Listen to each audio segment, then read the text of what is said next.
लगारी में बल्दियाती इलेक्शन के हवाले से GDA जो जलसो थी गुजरियो। जलसे में नादर अकमल, मियां रफीक, सारंग खान पिताफी, हज़ार खान इलाही बख्श, गोस बख्श खान महर और फतह मोहम्मद लखन रिथियल जलसे में शरीक थिया। अगवाणन की आमद ते अवाम जा जोश विचा GDA जा नारा हया विया।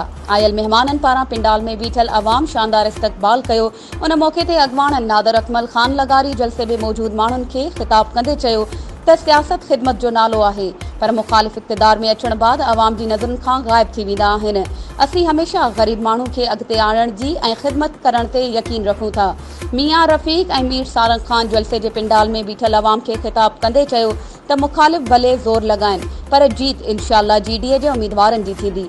आख़िर में मेज़बाननि असलम लगारी, फारूक लगारी, अयूब चन्नो, कारी बख्श आयल महिमाननि खे सिंधी टोपी ऐं अजरक जा तोहफ़ा ॾिना।